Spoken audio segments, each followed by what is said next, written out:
You're listening to the Think Unbroken podcast, and I'm your host, Michael Unbroken. I'm an author, speaker, coach, and advocate for adult survivors of childhood trauma and abuse.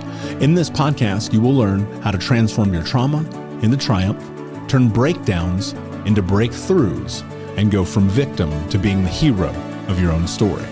You can learn more at thinkunbrokenpodcast.com, and of course, check us out on Apple Podcasts and Spotify at Think Unbroken Podcast.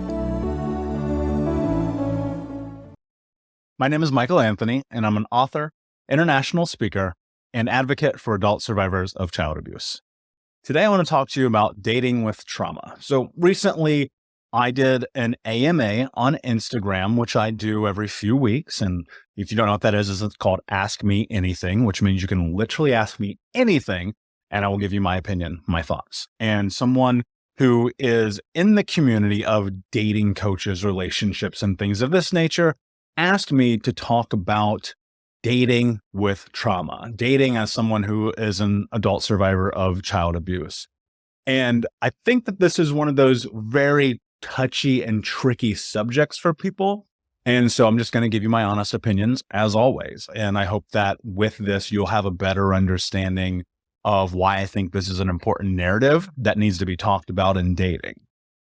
One of the worst things that I know about myself is that I have been in, I don't even say it like that. One of the things I've learned about myself is in the past that I have been in codependent relationships. And that is not intentional.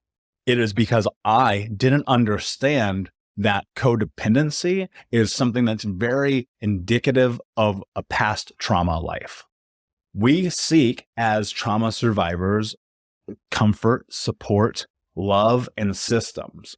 But also, one of the things that we probably don't realize, which was my case scenario in a couple of relationships, is that we often go towards the people who are like the people that we were around as we were coming up, because we mimic our family systems. And so if you are in an abusive household as a child, you may go towards abusive people in relationships. And that's not necessarily physically abusive. This could be mentally abusive, emotionally abusive. It could be all kinds of different things that lead you to find attraction in another human being because it was the baseline of your understanding of what a healthy relationship looks like. And I was in a relationship in my early 20s that was hyper abusive, not physically, but emotionally and mentally, where we were just draining on each other. We were daunting on each other. But I want to start at the beginning of that for a reason, because I was recently listening to a podcast and I don't remember this woman's name. And if anyone knows who she is, please tell me who she is. I cannot find this podcast again and it's driving me crazy. And she said something that really blew my mind. She said, if you meet someone and you bond over the chaos of your past and there is a spark, and you feel that thing, you need to run. You need to hit the eject button because you are about to be in a codependent relationship again. And the reason she said that is because your trauma, and which I totally, in reflection after like looking back on this and having an understanding of what this actually looked like from my perspective, I believe this entirely. If we are bonding with someone over the chaos of our lives, would it not make sense that moving forward, that chaos is the thing that's going to keep us afloat, right?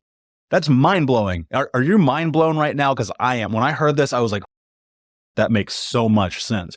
Because I bonded with this woman because her background, her childhood was as insane as mine was. And all of our conversations were about the crazy shit that happened to us. Right. And then you tack on drinking, you tack on smoking, you tack on like really insane sex and not necessarily having like boundaries set up and not talking about our wants, needs, interests, values, futures, all the things that happen.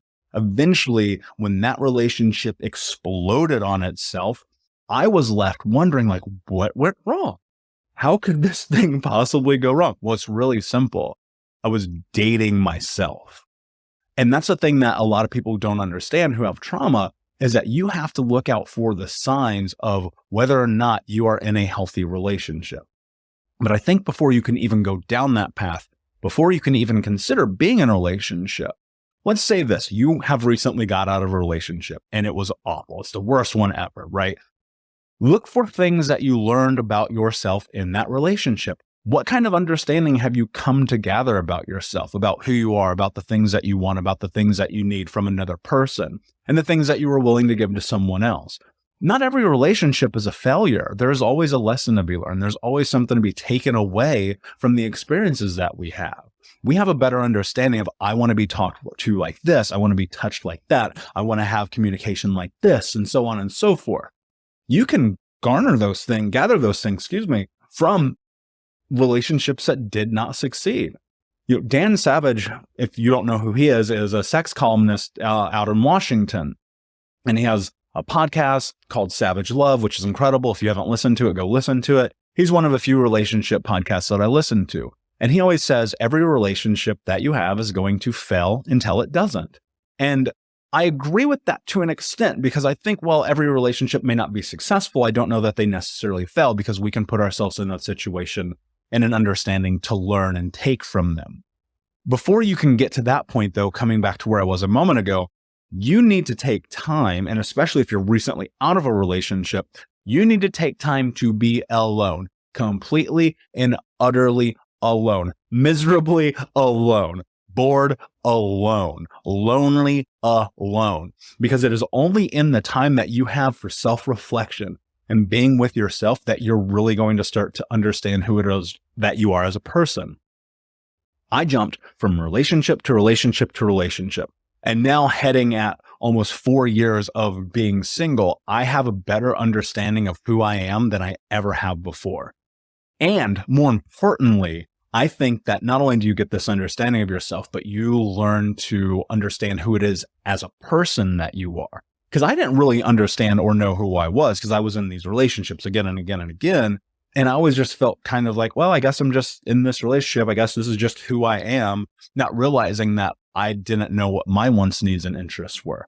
Also, being single gives you time to do the work. There is no better time to start going and working through the trauma, through the childhood, through your teen years, through the crazy that you've done, because we have all done some crazy than when you're single.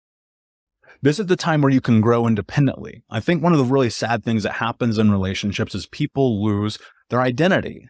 Hey, Unbroken Nation, we'll be right back to the show, but I wanted to let you know that you can grab a copy of my first book, Think Unbroken, Understanding and Overcoming Childhood Trauma, for free. If you go to book.thinkunbroken.com, you can download the PDF ebook version of the book and get everything that I know about the baseline of healing trauma for free, downloaded to your email right now. Just go to book.thinkunbroken.com to download your copy of Think Unbroken, Understanding and Overcoming Childhood Trauma for a PDF for your phone. Again, that is book.thinkunbroken.com.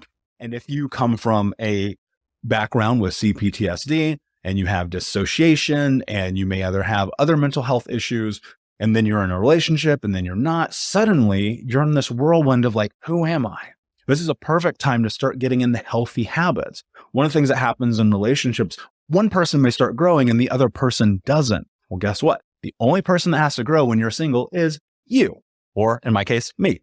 And in my case, this has been one of the best periods of time in my life, because I've had nothing but time to reflect on who it is that I want to be, who it is that I am, who it is that I was, and the things that are important to me. In my next relationship, whenever that may be, I think that one of the most important things that I can do, and I'm just going to speak from my aspect, and this may relate to you, is have a really honest conversation about what it is that my expectations are. I thought about this the other day. Everything that we do in life, every transaction has a receipt or a bill of sale or a contract. We know what we're getting at a restaurant. We know what happens when we buy a book. We know what happens when we get a new job or insurance or buy a car or get on the bus or take a train or buy a candle or anything, any transaction that we ever do. We know what we are getting for what we put in. We know the reciprocal value of what we're putting in, except dating, except relationships, except love, except marriage. And so I think, and this is for me, and I don't know because I've never tried this before, that the way to make the next relationship that I'm in work, or at least seemingly work better, is to sit down and have a very candid and honest and open conversation, start to finish, about what our expectations are.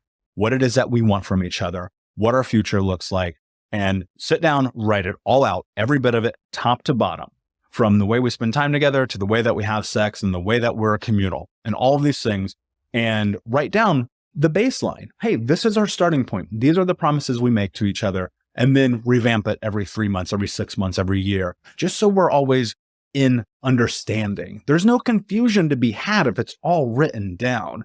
Also, I think this creates accountability. One of the major areas that I faulted in previous relationships, I had no accountability for who it was that I was or in my relationship. And there's a lot of blame being passed and a lot of excuses being made. And ultimately, this period of being single has made me go, oh, I don't want this.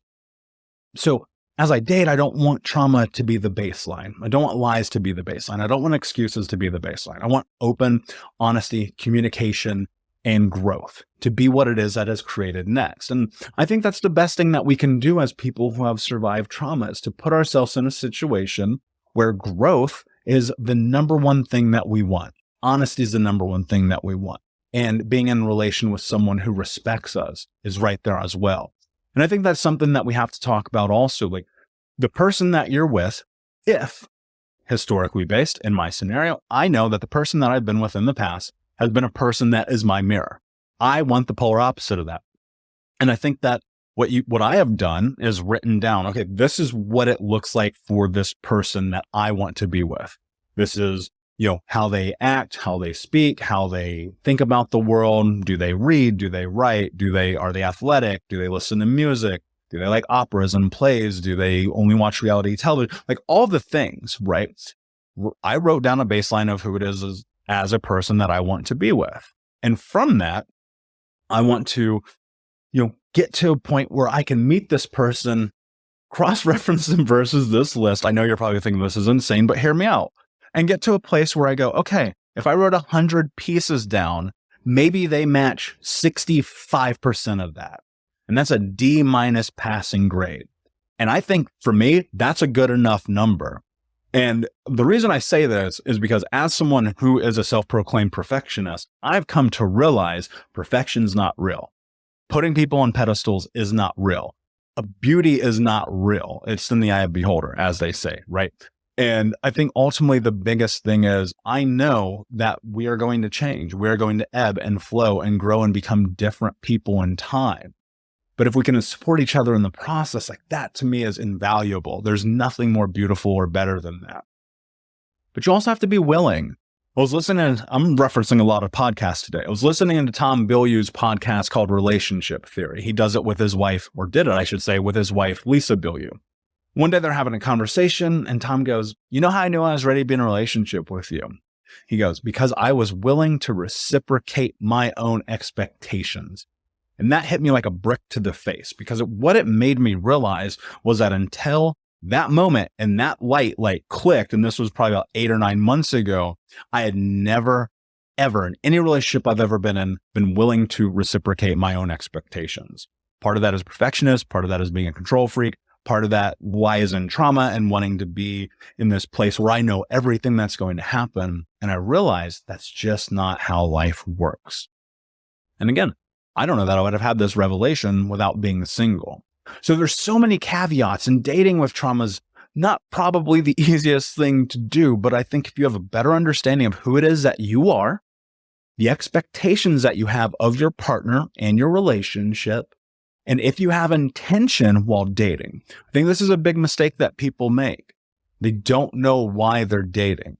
If you're dating to get laid, keep it real. If you're dating to find a relationship, be honest about that. If you're nonchalantly I'm just dating to date, you might want to take a step back and think about why. What is the purpose? What is the intent of doing this?